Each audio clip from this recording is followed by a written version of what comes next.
السلام علیکم ورحمۃ اللہ وبرکاتہ۔ پیارے مسلمان بھائیوں، بہنوں، بیٹوں اور بیٹیوں، میں غلام مصطفیٰ اللہ اور اللہ کے رسول کا پیغام آپ تک پہنچانے کی کوشش کرتا ہوں۔ اللہ رب العالمین میری رہنمائی، مدد و نصرت فرمائے اور ہم سب کو مل کر قرآن کی اس مقدس اور لارائب کتاب پر عمل کی توفیق عطا فرمائے اور ہمارے لیے ہدایت کے راستے کھول دے، آمین۔ آج کا ہمارا سبق سورہ یونس آیت نمبر 59 اور 60 پر مشتمل ہے۔ اعوذ باللہ من الشیطان الرجیم، بسم اللہ الرحمن الرحیم۔ قل ارأیتم ما انزل اللہ لکم من رزق فجعلتم منہ حراما وحلالا قل اللہ اذن لکم ام علی اللہ تفترون وما ظن الذین یفترون علی اللہ الکذب یوم القیامہ ان اللہ لذو فضل علی الناس ولکن اکثرهم لا یشکرون۔ پچھلی آیات میں قرآن پاک کی عظمت کا ذکر تھا کہ یہ رحمت الہی اور نعمت الہی سے کم نہیں ہے، اور اب فرمایا جا رہا ہے کہ تم اللہ کے احکامات میں، اس کی حدود میں مداخلت کرتے ہو، حلال کو حرام اور حرام کو حلال ٹھہرا دیتے ہو، اور پھر اس پر ستم ظریف یہ کہ یہ بات پھر تم اللہ کی طرف منسوب کر دیتے ہو۔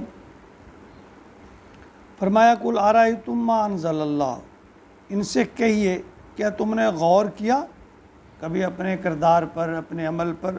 ما انزل اللہ لکم من رزق، اللہ تعالیٰ نے جو تمہارے لیے رزق اتارا ہے، فجعلتم منہ حراما وحلالا، پھر تم اس میں سے کسی کو حلال اور کسی کو حرام قرار دے دیتے ہو۔ قل اللہ اذن لکم، ان سے پوچھئے کیا اللہ نے تمہیں یہ حکم دیا ہے؟ ام علی اللہ تفترون، یا تم اللہ پر افترا بازی کرتے ہو، جھوٹ بولتے ہو۔ وما ظن الذین یفترون، جو لوگ جھوٹ بولتے ہیں، یفترون علی اللہ، اللہ پر الکذب، جھوٹ باندھتے ہیں، الزام تراشی کرتے ہیں، اللہ کی طرف غلط بات کو منسوب کرتے ہیں۔ یوم القیامہ، قیامت کے دن اللہ تعالیٰ فرمائیں گے ان کے بارے میں کیا گمان ہے تمہارا، کہ ان کا کیا ہوگا، تمہارا کیا خیال ہے؟ ان اللہ لذو فضل علی الناس، یقیناً اللہ تو انسانوں کے حق میں بہت فضل کرنے والا ہے، رحیم ہے، رحم کرنے والا ہے۔ ولکن اکثرہم لا یشکرون، لیکن انسانوں میں سے اکثر جو ہیں وہ شکر ادا نہیں کرتے، نہ شکرے ہیں۔ اس بات کی تشریح جو ہے مسند احمد میں ہے اور سنن ابو داؤد میں بھی، یہ ایک طویل حدیث ہے۔ عوف بن مالک رضی اللہ تعالیٰ عنہ حضور کی خدمت میں حاضر ہوئے، میلے کچیلے کپڑے تھے، بال بکھرے ہوئے کپڑے، میں اس حدیث کا خلاصہ آپ کی خدمت میں پیش کر رہا ہوں۔ تو آپ نے اس سے پوچھا کہ تیرے مال اسباب نہیں ہے، اونٹ نہیں ہے، بھیڑ بکریاں نہیں ہے، گزر اوقات کے لیے مال اسباب نہیں ہے؟ اس نے کہا یا رسول اللہ ہے۔ تو آپ نے فرمایا پھر اگر ہے تو یہ تیرے جسم سے، تیرے وجود سے، تیرے لباس سے اللہ تعالیٰ کی جو نعمتیں ہیں وہ ظاہر ہونی چاہیے۔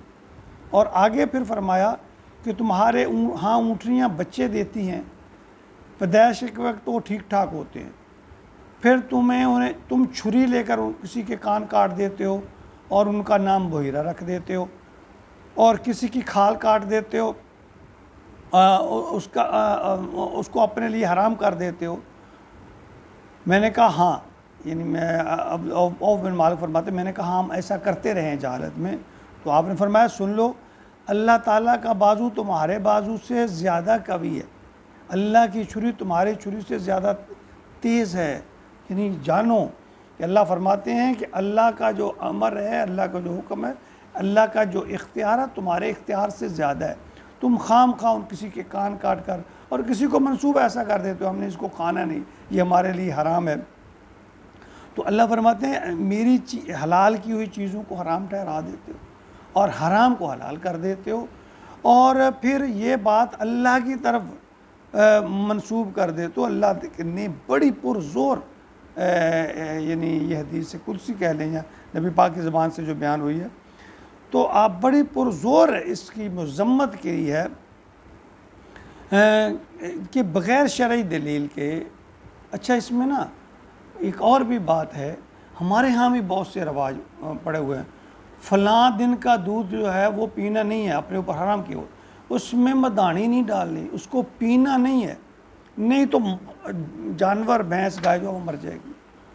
یعنی یہ آج بھی ہمارے اندر یہ جہالت ہے، اور بھی اس قسم کی، کہ فلاں چیز جو ہے وہ ہم نے اپنے اوپر ناجائز اور حرام قرار دے دی ہے، نہیں یہ فلاں کو دینی ہے، یہ فلاں کو دینی ہے۔ یہ باتیں ہمیں سمجھنی ہیں، آج بھی سمجھنی ہے۔ ہمارے اندر بہت ساری ایسی باتیں جو مشرکین مکہ میں پائی جاتی تھیں، چلو بہت نہ صحیح، کچھ نہ کچھ صحیح پائی جاتی ہیں، جب ہم قرآن پڑھتے ہیں نا تو یہ ساری چیزیں کھل کر ہمارے سامنے آ جاتی ہیں، اور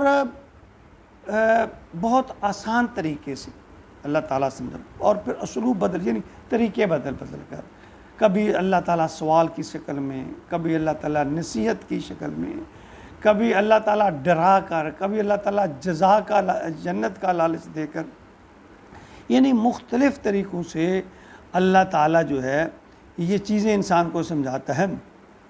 اللہ فرماتے ہیں کہ پھر تم نے اللہ کے ہاں پیش نہیں ہونا، یہ جو تم اللہ کے اوپر جھوٹ باندھتے ہو، کیا تمہیں گمان نہیں ہے کہ تم اللہ کے ہاں پیش ہوں گے، جواب دو گے؟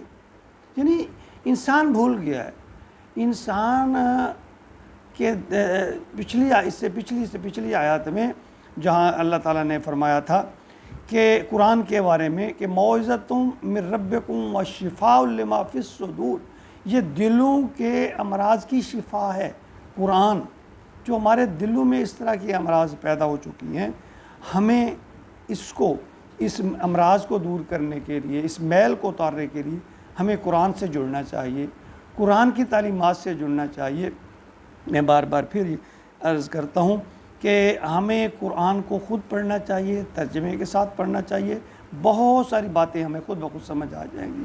اور آخر میں اللہ تعالیٰ فرماتے ہیں کہ بار بار نصیحت کرنے کے اللہ فرماتے ہیں وَلَا أَكْثَرُهُمْ لَا يَشْكُرُونَ، کہ ان اللہ لذو فضل علی الناس، اللہ تعالیٰ تو اپنے بندوں پر فضل کرتے ہیں، وَلَكِنَّ أَكْثَرَهُمْ لَا يَشْكُرُونَ، لیکن لوگ اس کی ناشکری کرتے ہیں۔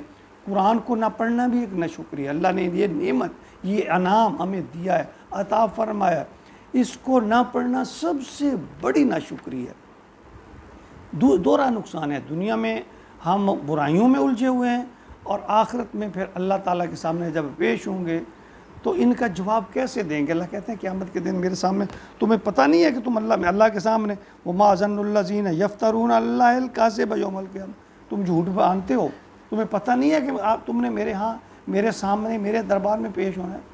تو ہمیں لازماً، میں تو اپنے مسلمان بھائیوں بہنوں سب بچوں سے بڑوں سے دستبستہ یہ گزارش کروں گا، خدا کے لیے آپ قرآن کو خود پڑھیں، ترجمے سے پڑھیں، ایک دو مرتبہ جب آپ پڑھیں گے تو بہت ساری باتیں خود بخود ہمیں علم ہو جائیں گی۔ جو علمی باتیں ہیں، بحث کی باتیں ہیں، ان کو چھوڑ دیں، علماء سے، صاحب علم سے آپ اس میں بحث کریں اگر ان کی ضرورت ہے۔ یعنی کچھ چیزیں ایسی ہیں کہ ہمیں ان کا علم اگر نہ بھی ہو تو گزارا ہو سکتا ہے، جو بنیادی چیزیں ہیں وہ ہمیں سمجھ آ جاتی ہیں۔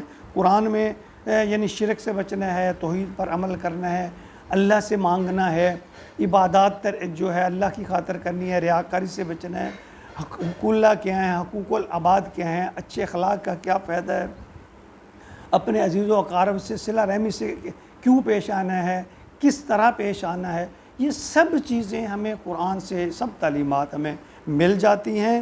اللہ خود فرما رہے ہیں کہ موعظۃ من رب، تمہارے رب کی طرف سے یہ نصیحت، یہ کوئی اتنی مشکل نہیں ہے۔ ہمیں ایسے ڈراوا ہوا بنا کے دکھا دیا گیا ہے کہ جی قرآن مشکل ہے، تمہاری سمجھ میں نہیں آئے گا۔ 70-80% ہر آدمی اس کو سمجھ سکتا ہے، اور جو مشکل 10-20% ہے اس کو ہم صاحب علم سے ڈسکس کر کے ان سے سیکھ سکتے ہیں۔ اللہ تعالیٰ ہمیں قرآن کے ساتھ لگاؤ نصیب فرمائے، اور ہمیں اس کی رحمت سے، فضل سے اللہ تعالیٰ میں مستفید ہونے کی توفیق عطا فرمائے، آمین۔